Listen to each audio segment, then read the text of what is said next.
함께 보실 하나님 아버지의 말씀은 마태복음 13장 24절에서 30절 말씀 우리 보도록 하겠습니다. 마태복음 13장 24절에서 30절 말씀 제가 봉독해 드리겠습니다.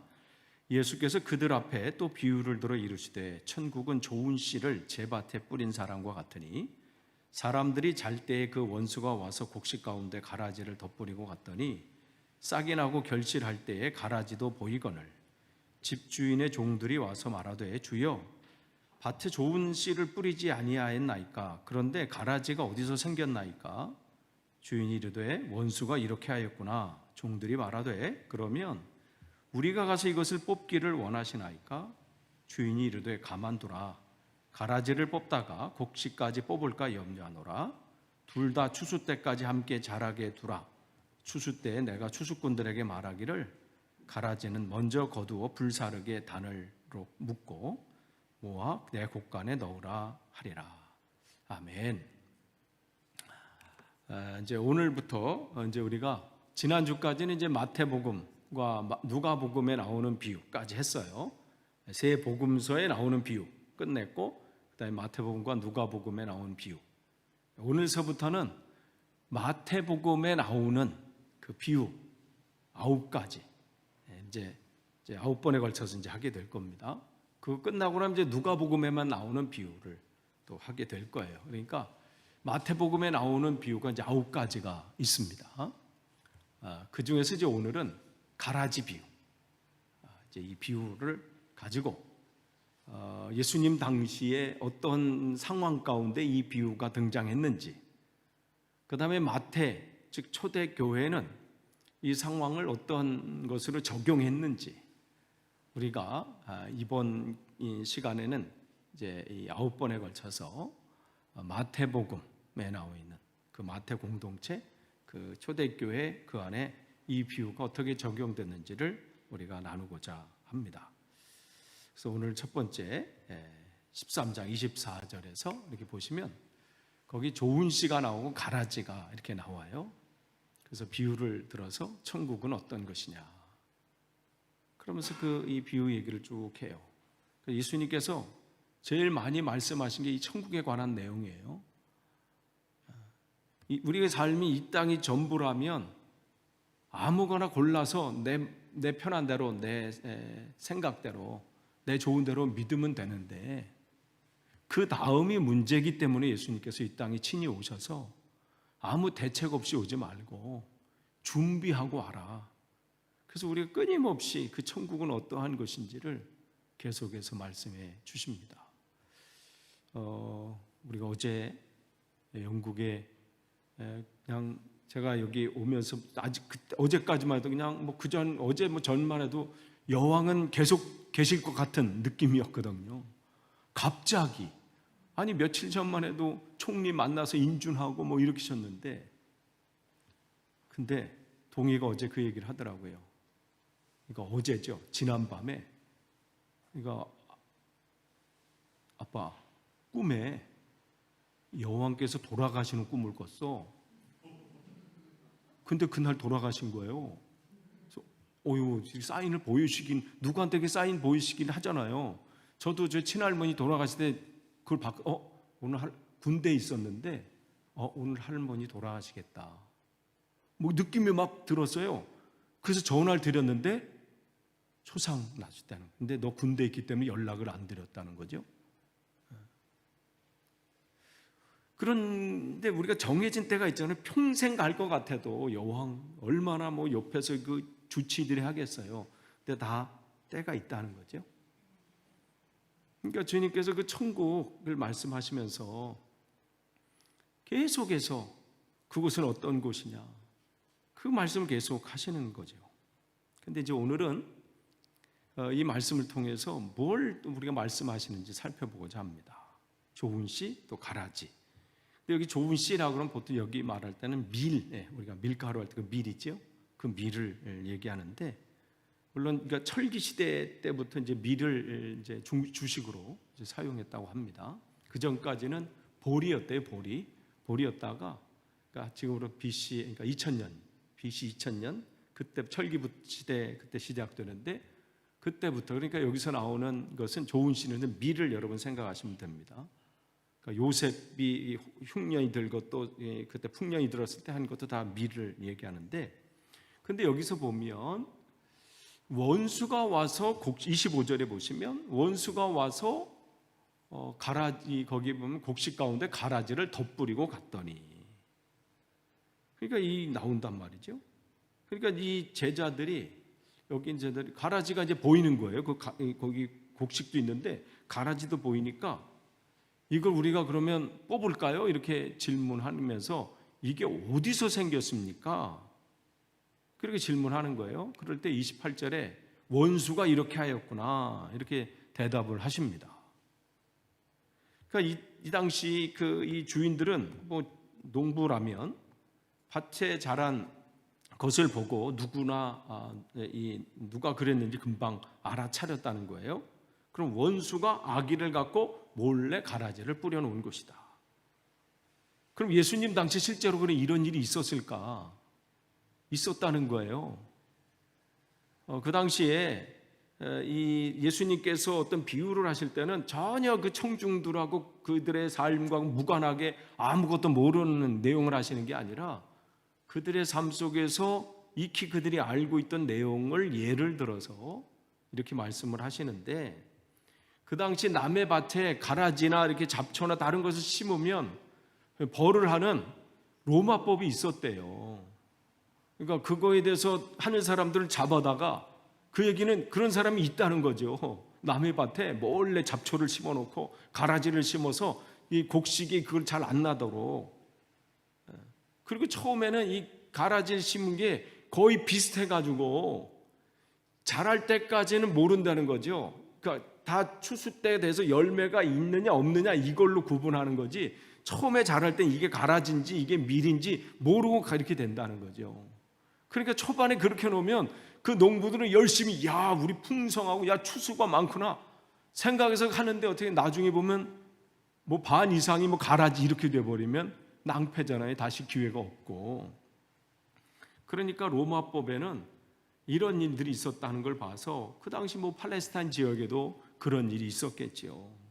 지금 인도에서도 그런 법이 있대요. 남의 밭에 가라지를 하면 이렇게 처벌하는. 그래서 인도에서는 남을 저주하는 말 중에 너 까불면 네 밭에 가라지 심어 뭐 이렇게 한대요. 뭐 그런 내용이 있을 정도로. 그러니까 지금도 그런데 뭐 이때는 뭐 이런 시대가 있었다는 거죠. 그러니까 사람을 위협하는 말일 정도로 그게 사람들에게 치명적이라는 거예요. 처음부터 알면 뭐 딱 이렇게 할 텐데 이게 같이 섞여서 이렇게 뿌리를 같이 내리기 때문에 이걸 뽑다가 이 진짜 곡식까지 뽑게 되는 그러한 일들이 일어나기 때문에 그런 거죠. 그러니까 예수님께서 이 말씀은 지어내신 말씀이 아니라 그 당시에 그냥 있었던 그런 이야기를 가지고 사람들에게 이야기를 하는 말씀을 하시는 거죠. 그럴 때 주님께서 우리가 뽑을까요? 정들이 그랬을 때 28절에 그만둬라, 그냥 둬라 이렇게 말씀하시는 거죠. 가만둬라 29절에 가라지를 뽑다가 곡식까지 뽑을까 염려한다. 그냥 내버려 두라는 거죠. 그러니까 가라지랑 이 밀이랑 생긴 게 비슷하고 그렇기 때문에 그것을 초반에 뽑으면 이제 밀까지 뽑게 되는 그러한 일이 일어난 것입니다. 그래서 이제 혹시라도 가라지가 중요해서가 아니라 그 밀 때문에 거기에 있는 그 곡식 때문에 가만둬라 이 말씀을 하시는 거죠. 그러니까 결국 이 말씀을 통해서 그러면 예수님의 의도는 뭐였을까? 이 비유를 왜 이 부분에서 말씀을 하셨을까? 이거를 우리가 알려면요, 예수님 당시에 어떤 종파들이 있는지를 우리가 먼저 이제 선지식으로 알 필요가 있습니다. 예수님 당시에 대표적으로 네 개 뭐냐면 열심당원, 셀롯 땅이라고 하죠. 그런 사람들이 있어요. 이제 과격한 거예요. 이렇게 가룟 유다와 같이 그런 사람들. 그다음에 에세네파. 그 사람들은 이제 그다음에 이제 사두개파, 바리새파 이렇게 돼 있는데 이스라엘에서 가장 역사적으로 큰 영향력을 준 사건을 두 가지로 우리가 얘기한다면, 하나는 출애굽 사건이에요. 애굽에서 이렇게 나오는 그 사건, 그들의 역사에서 굉장히 중요한 사건이죠. 그래서 그들은 그 하나님이 정해주신 그 가나안 땅에 정착해서 하나님의 나라를 세우고 그 일들을 진행을 했지요. 두 번째 사건은 뭐냐면 새 출애굽이에요. 새 출애굽은 뭐예요? 바벨론 포로에서 돌아온 사건. 그 사건을 통해서 그들은 나라를 다시 재건하고 그 다음에 신앙을 다시 회복하는 그러한 일들이 일어나게 된 것입니다. 그러니까 그야말로 획기적인, 다시 우리가 실수하지 말자. 우리가 처음 출애굽은 실패했지만 그들이 이 땅에 가서 마치 애굽에서 하나님 앞에 부르짖는 것처럼 그곳에서 정말 부르짖었잖아요. 초반에는 낭망해서 무너졌고, 하나님이 살아계시면 왜 이렇게 우리를 만드셨나? 하나님 살아계신 거 맞나? 자기들의 성전인 예전에 예루살렘 성전을 봤을 때 그게 웅장하고 대단한 줄 알았는데 이 바벨론에 오니까 그 성전은 비교가 되지 않는 거예요. 초라한 거예요. 그때만 해도 싸움은 신들의 전쟁이잖아요. 이래서 졌나 보다 할 정도로. 근데 하나님께서 에스겔을 통해서 또 예레미야의 제자들을 통해서 계속해서 말씀을 전하고 하나님의 뜻을 전하고 너희들이 하나님 말씀대로 살지 않아서 그렇다. 그러면서 회개 운동을 일으키시잖아요. 그러면서 그들에게 가르치기 시작한 게 신명기예요. 거기 분명히 나와 있거든. 말씀대로 안 하면 너희들을 토해버리신다. 그러니까 너희들이 해야 될 것은 다른 게 아니라 말씀으로 돌아오는 거다. 그러면서 회개 운동하고 말씀 운동하고, 그러면서 그들이 하나님 앞에 회개 운동하면서 자기들의 역사를 다시 기록했다고 그랬잖아요. 눈물의 역사, 회개의 역사. 그게 여호수아, 사사기, 사무엘 상하, 열왕기 상하. 그때 기록한 거예요. 그때 구전으로만 있었던 내용을 다시 기록하면서 그들의 잘못된 것까지 다 거기다 기록해 놓는 거예요. 우리가 얼마나 추악했는지. 우리가 이제 오늘까지 이제 사사기 끝냈는데 사사시대의 모습 보세요. 그런 것까지도 하나님 우리가 일했습니다. 다윗의 얘기까지도 거기서 다 하면서 그야말로 참회한 거예요. 참회. 그러면서 이제 다시 마음을 다잡고 우리는 그러면 어떠한 백성이 되어야 될까? 우리는 하나님이 구별된 나라인데, 그러면서 이스라엘의 정체성을 다시 한 게 이제 역대상하. 그래서 같은 내용이지만 목적하는 바가 틀리기 때문에 역대상하랑 여기는 내용이 다른 거죠. 같은 내용이지만 포커스가 다른 거예요. 그래서 역대상하에는 다윗의 잘못을 거기다 적을 필요 없어요. 이건 요 파트니까, 회개 파트. 여기서는 우리가 어떤 나라가 되어야 되는지, 다윗과 같이 하나님을 전적으로 신뢰하는 이러한 백성이 되어야 된다. 그러면서 그들이 다시 이제 모여서 그 말씀을 다시 그들에게 알려주고 가르쳤던 사람이 누구예요? 그게 에스라죠. 말씀을 가르쳤잖아요. 그러면서 그들이 그곳에서 하나님 말씀대로 이제는 정신 차리고 하자. 그러면서 그때 등장한 사람들, 경건하게 살자 했던 사람들을, 그런 사람들을 하시딤이라 그래요. 정신 차리고 우리가 이제는 예전처럼 돌아가면 안 된다.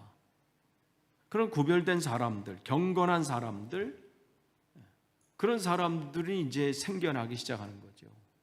그러면서 비로소 유대교가 여기서 시작이 돼요. 그 전까지 유대교가 없었죠. 유대교라는 것은 이제 다시 한번 우리가 이제 처음 마음으로 다시 시작해야 된다. 하나님 말씀 철저하게 지키자, 말씀. 그러면서 지켜야 될 말씀, 하지 말아야 될 것, 그것을 막 구분해 놓는 거죠. 근데 바벨론의 사람들이 막 휩쓸려 다니면서 또 페르시아에 휩쓸리니까 젊은이들은 세상의 문물을 너무 좋잖아. 또 막 스포츠를 위해서 막 사람들 막 이렇게 하는데 자기들 막 할례 받은 모습이 너무 부끄러우니까 세속에 물드는 사람들은 성형수술이 막 등장하잖아요. 할례 받은 것을 없애려고 하고 말이지. 뭐 이런 것들. 그러면서 그들이 먹거리를 막 구분하는 거예요. 진짜 우리는 먹는 것부터 우리는 구별돼야 된다. 비로소 여기서부터 먹는 거에 구별되는 것, 우리가 어떤 사람이 되는지를 이제 쭉 얘기를 하게 되죠. 그러면서 이제 여기서 등장하는 이제 나오는데, 그들이 이제 이렇게 오는데 페르시아에서 바벨 돌아오면 이제 그때부터 뭔가 와 이제 일어날 줄 알았는데 어떻게 페르시아는 더 강하네. 예. 그래서 페르시아까지 버티는데 페르시아에서 끝나는 게 언제 하나님 회복하시지 하는데 그리스가 또 등장해. 더 강해. 그러면서 그들이 야 이게 과연 이게 어떻게 되는 건가 하면서 그 안에 이대로 있어서는 안 되겠구나. 그냥 가만히 있어서 우리가 우리를 물로 보내 하면서 이제 쉽게 말하면 그 안에서 이제 혁명이 일어난 것을 이제 마카비 혁명이라 그러잖아요.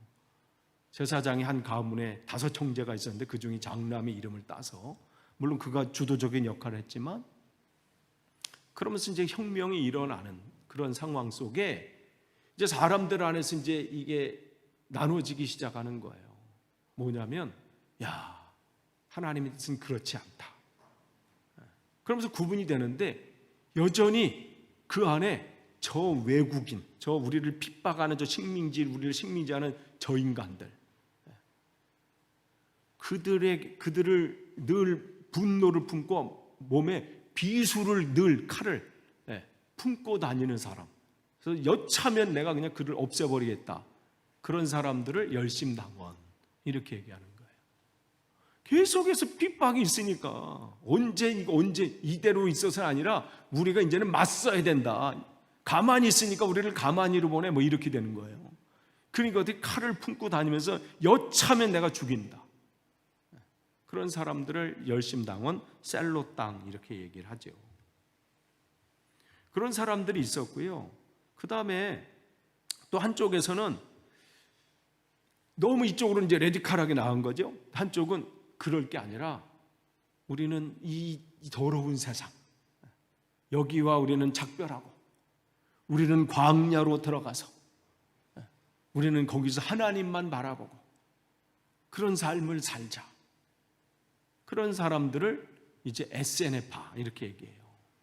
쿰란 종파는 뭐냐면 이 쿰란이라는 지역에 나중에 거기 보니까 그 동굴 안에서 성경들이 이제 거기서 발견이 되고 해서 또 그런 사람들, 그래서 그때 동굴에 들어간 사람들, 그렇게 숨어 사는 사람들, 그래서 같은 그렇게 생각하시면 됩니다.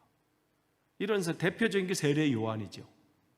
그래서 이 광야에서 생활하고 세상과는 떨어져 있고, 집회를 하더라도 보통 집회하면 도시에 가서 해야 되는데 어디 광야에서 집회하잖아요. 그러니까 그들은 석청을 먹고 또 메뚜기를 먹고, 그 먹는 음식도 그렇고, 그러니까 그런 사람들이죠. 그러니까 여기는 양쪽으로 확 갔습니다. 그야말로 그냥 과격한 거. 한쪽은 이쪽으로 확 과격하고 한쪽은 이쪽으로 확 과격한 거예요. 요 두 사이에 있는 또 온건, 요 사람이 사두개파 사람, 사두개인과 바리새인들이에요. 온건한데 우리는 그렇다고 우리가 정치를 빼버리면 이 나라는 어떻게 할 거냐? 그럼 저 사람들 그냥 맡기냐? 타협을 하고 뭐 이렇게 해서 얻을 건 얻고 줄 건 줘야지. 그러니까 바벨론에서 포로에서 돌아온 사람들이 왕권을 다시 시작하겠다는 생각은 하지 않았습니다. 왕은 그러면서 이제는 우리가 사람이 아니라 신정, 하나님이 통치하는 나라가 돼야 된다. 그러면서 그 방식으로 하면서 자연스럽게 제사장들이 왕의 역할을 하게 된 거예요. 그래서 왕의 역할을 하게 되는데, 이 사독의 사람들은 사독의 후예, 그 다윗 왕 때 사독이라는 대제사장이 있었잖아요. 그 사독의 후예라는 뜻의 사두개파 이렇게 얘기하는 거죠. 그래서 우리는 하나님이 그런 우리에게 특별히 세운 사람들이다. 그러니까 우리라도 앞장을 서서 이 나라를 나라답게 해야 되지 않겠는가 하면서 정치에 관심을 갖게 되고, 줄 건 주고 받을 건 받으면서 이스라엘을 통치하는 그러한 것을 얻게 되지요. 나중에는 더 나가서 막 손을 비비기 시작하면서 이 제사장직을 막 주고 사고 팔고 하는 일들이 일어났어요. 그래서 신약에 가면 대제사장들 나오지요. 하나가 아니라 복수가 등장한다는 것은 주고 말았다는 거죠. 자기가 좋은 사람한테 팔고 말이죠. 이렇게 그런 일들이 일어나게 된 거예요. 그런가 반면에 우리는 양쪽은 아니지만 저 사두개 저런 사람들처럼 정치가 아니라 우리는 이 세상에서 살면서 오로지 주님만 바라보자. 말씀을 연구하고 말씀을 가르치고, 우리가 하나님 말씀을 알지 못해서 그동안 이렇게 어려움을 당했으니 이제 말씀을 제대로 가르치자. 그런 사람들을 바리새인들, 다른 말로 서기관, 율법사, 율법학자 뭐 이렇게 얘기합니다. 그러니까 말씀을 가르치고 배우고 구별돼서 하나님 말씀을 배우는 사람들이고 가르치는 사람들이죠.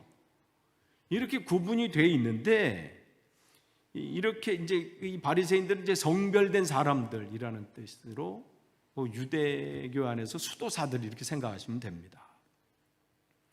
그런데 이것을 기억하면서 왜 이 말씀을 드리냐면, 이 당시 사람들이 자기들의 보는 시각으로 뭘 보냐면 알곡과 쭉정이를 나누기 시작했어요. 그러니까 열심당원의 입장에서 볼 때는 그냥 가만히 아무것도 안 하고 그냥 뭐 자기 일만 사는 사람들은 뭐예요? 가라지야. 우리처럼 직접 막 사회 개혁을 하고 막 나가서 막 하고 나가라 뭐 이러고 외치고 뭐 띠 좀 들러주고 말이지, 옆에서 뭐 이렇게 하고 이래야 뭔가 하는 것 같지, 뭐 앉아가지고 뭐 공부하고 있고 뭐 저것들이 너네들이 최루탄 맛을 알아 뭐 이렇게. 그러니까 그런 사람들 볼 때는 쟤네들 때문에 안 된다는 거지. 그러니까 그런 안에서 그런 특별히 어떤 사람들 로마인에 대해서는 가라지 중에 가라지. 그들 입장에서는 저 가라지들을 빨리 뽑아야 하나님의 나라가 빨리 온다는 거죠. 그러니까 열심당원에게서는 로마인들은 뽑고 뽑아내야 되는, 없애버려야 될, 그렇게 된다는 거죠. 그러니까 못마땅한 거예요. 그 고넬료가 됐든 뭐가 됐든 그거 중요하지 않아요. 저것들은 우리에게 잘 보이려고 저러는 것이지 저렇게 원래 저런 게 아니다. 모든 것에 적대적이죠. 바리새인도 마찬가지예요. 그들은 우리는 이렇게 율법을, 하나님 말씀 율법을 이렇게 잘 지키는데 저 인간들, 그야말로 성경에 나온 죄인들이라고 표현되잖아요.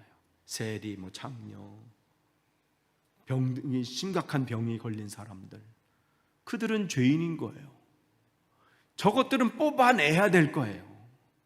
근데 그 뽑아내야 될 그 가라지와 예수님이 어떻게 해요? 같이 식사를 하고 있고 같이 어울리고 있고, 그러니까 저건 뭐야 뭐 이렇게 내오는 거죠. 그러니까 그런 분위기가 바리새인들 안에 있었어요. 그러니까 병든 자, 문둥병, 뭐 시각장애인, 듣지 못하는 자, 병든 자 중에 이 듣지 못하는 게 심각한 병이라고 얘기했죠. 왜요? 하나님 말씀은 들음에서 나는데 그 당시 성경이었기 때문에 듣지 못하는 자니까 정말 비참한 인간들인데, 그거는 하나님의 저주를 받은 증거라는 거죠.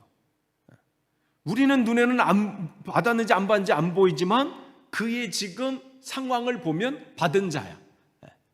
앞을 못 본다든지 듣지 못한다든지 문둥병 걸렸다든지 아니면 율법과 상관없이 지멋대로 산다. 그거는 필경 하나님의 저주받은 자.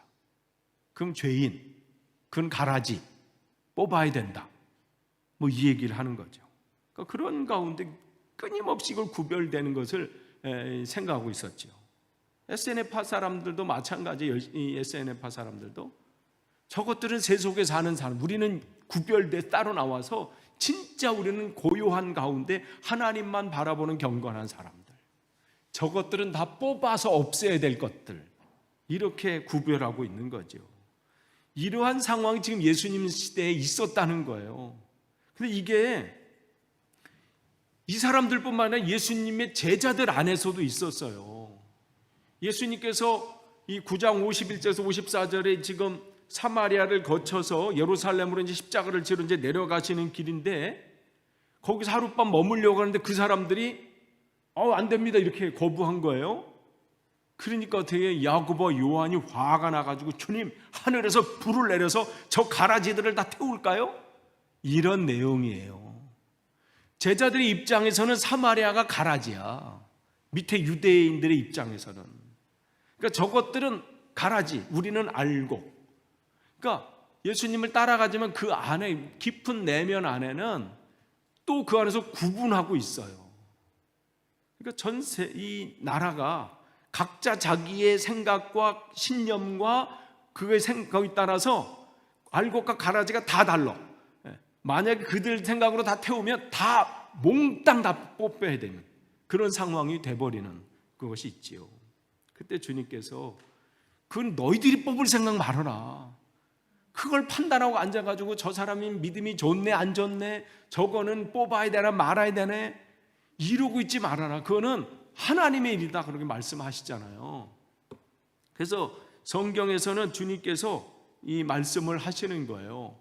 이 성경이 마태복음에는 이 두 가지 이 이야기들이 많이 나와, 두 가지 일들을 나와요. 천국의 아이들, 그 다음에 악한 자의 아들들, 두 개를 계속해서 구분을 해요. 왜냐하면 이 사람들 안에 이게 구분되어 있겠어요. 그리고 의인, 그 다음에 악인, 슬기 있는 자, 미련한 자, 복받을 자, 저주받을 자. 이 말씀을 계속하면서 근데 여기 핵심이 뭐냐면 너희들이 판단하는 것이 아니다 그래요. 거기 뭐냐면 인자가 천사들을 보내리니 마지막 때가 되면 너희들이 뽑고 말고 우리는 알고 너희들은 가라지, 이게 아니라 그 마지막 때가 되면 내가, 주께서 천사들을 보내서 그가 그것을 추수할 거다, 거둘 것이다, 이 말씀을 하는 거죠. 그러니까 이 마태복음의 관심사는 뭐냐면 13장 30절에 둘 다 추수 때까지 함께 자라게 두라, 이거예요. 그러니까 주님이 정해진 그때까지는 니네들이 판단하지 말고 이거 가라지 같은데, 요거 알곡 같은데, 뽑았다가 알곡을 뽑을 수 있고, 그러니 너희들이 판단하지 말라는 거예요. 추수 때까지 하나님이 정해진 그 때가 있고, 그것은 너희들이 하는, 그것도 그렇게 온다 해도 너희들이 하는 게 아니라 내가 한다, 이 말씀을 하시는 거예요. 판단은 너희가 하는 게 아니라 내가 한다, 그 말씀을 하시는 거죠. 그러니까 왜 저런 것이 여기 자라고 있나, 이것 때문에 힘들어하지 말라는 거죠. 그럼 마태복음에서 이렇게 가라지 뽑는 일, 또 주님께서 이 심판하시는 일을, 이 제자들이 통해서 심판하는 일, 가라지를 뽑는 일을 금하는 두 가지 이유가 있습니다. 하나는 알곡과 쭉정이를 구별하는 데는 시간이 더 필요하기 때문에 그래요. 처음에는 이게 알곡인지 쭉정인지 모른다는 거예요. 근데 내가 판단해서 이 사람 믿음 좋은 사람, 이 사람 믿음 없는 사람, 그렇게 판단한 일이 있었다는 거죠. 우리는 율법을 잘 지키니까 우리는 하나님께서 선택한 사람, 저 세리들과 저 죄인들은 하나님 앞에 지옥에 뗄까, 이렇게 구분을 해놓고 있었다는 그 시대죠. 우리는 경건하게 지금 이 광야에서 세속과는 떨어져서 이렇게 살기 때문에 우리는 하나님이 기뻐하는 사람, 알고, 저들은 세속에 오늘도 묻혀서 살아, 저들은 가라지. 계속해서 이 자기들이 어떤 신념을 갖고 있느냐에 따라서 사람들이 구분하고 있다는 거, 판단하고 있었다는 것이죠. 그런데 주님께서는 추수 때를 봐야 그걸 알 수 있다는 거죠. 그렇기 때문에 우리 어떻게 해요? 내 믿음도 그냥 난 믿었으니까 끝이 아니라 그 믿음의 그 길을 걸어감에 있어서 오늘도 내 안에 알곡이 맺혀지기를 사모하면서 그때까지 기다려가는 거예요. 지금 내가 잘 믿었으니까 난 괜찮아가 아니라 내일도 잘 믿어야 되고, 언제까지? 주님 오실 때까지. 그러니까 그러니까 여러분 스스로 지금 판단하지 마세요. 나는 이거밖에 안 되니까 나는 그렇게 자기를 완전히 이렇게 할 것도 아니고, 나 정도는 괜찮지, 그것도 아니고, 두렵고 떨리는 마음으로 구원을 이루어 가는 거예요. 알곡이 내 안에서 떨어지지 않도록, 이 씨가 떨어지지 않도록, 이 믿음이 떨어지지 않도록. 근데 그건 언제 알 수 있어요? 끝까지 가봐야 알 수 있어요. 지금 알고 나 정도는 알고 맺혔겠지 모를 수 있어요. 끝까지 가봐야 된다는 거예요. 그래서 주님께서는 그때까지 기다려 주시는 거죠. 그 주님의 사랑과 인내함이 우리를 볼 수 있어요. 우리를 끝까지 기다려 주시는 거예요. 그러니까 지금 내가 별 볼 일 없는 신앙을 가지고 있다고 해서 낭망할 거 없습니다. 오늘부터 다시 시작하는 거예요. 주님께서 나를 인도해 주십시오. 나 하나님 믿음 안에서 자라길 원합니다. 두 번째로 추수꾼은 따로 있다고 그랬어요. 주님께서 보내신다고 했잖아요. 그 얘기는 내 권한이 내 영역이 아니라는 거예요. 내 권한 밖의 일이에요.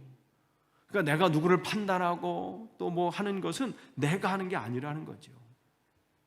지금 초대교회 안에 이방인들이 막 넘쳐나면서 들어오면서 이런 일들이 또 일어나는 거예요.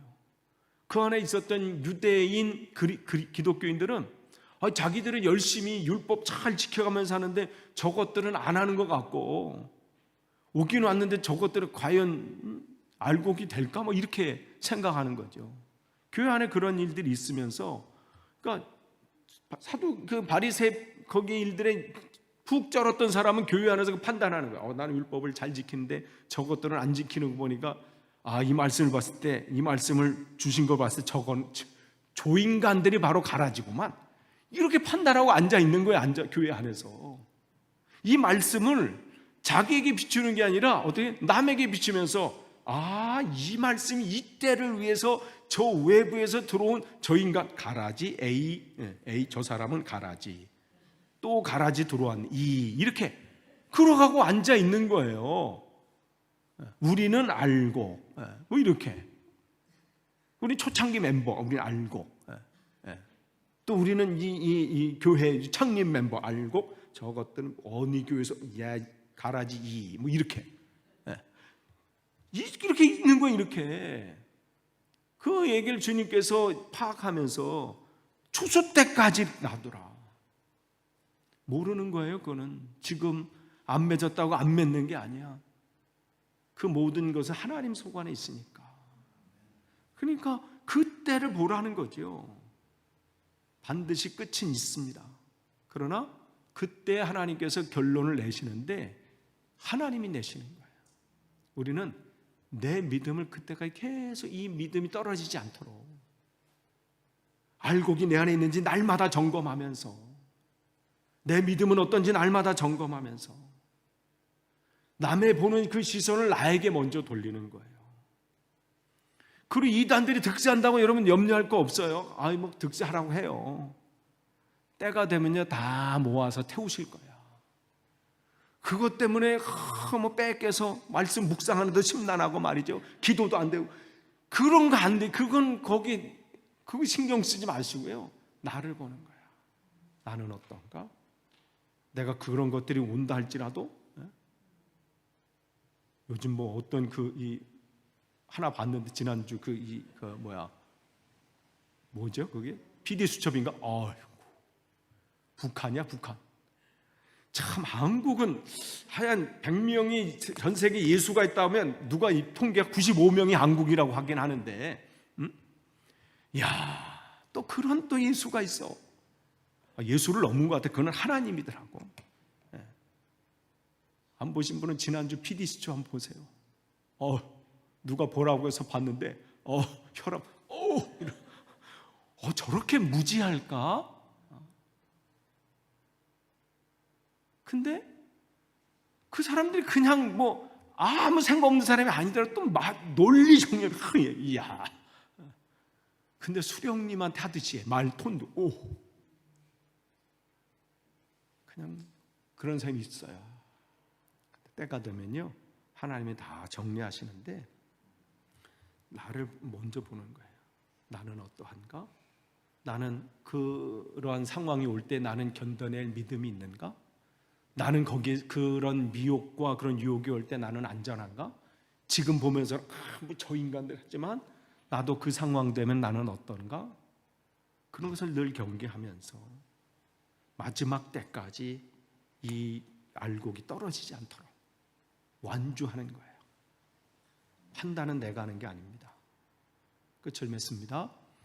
오늘 마태복음 안에 그런 상황들이 있었어요. 그들은 서로 이렇게 판단만 하고 있어. 주님은 너를 보라. 내가 진짜 알곡인지 쭉정인지. 그건 추수 때 알 수 있다. 마지막 때까지 완주해라. 우리 교회가 그렇게 끝까지 승리하는 교회 되기를 간절히 축원합니다. 기도하겠습니다. 하나님 감사합니다. 오늘 말씀을 또 함께 나눴습니다. 이 말씀 우리가 다시 한번 확인하고 또 하나님 앞에 온전히 서도록 인도해 주옵소서. 끝까지 하나님 이 신앙의 길을 완주할 수 있도록 우리를 붙잡아 주옵소서. 예수님의 이름으로 기도하옵나이다. 아멘.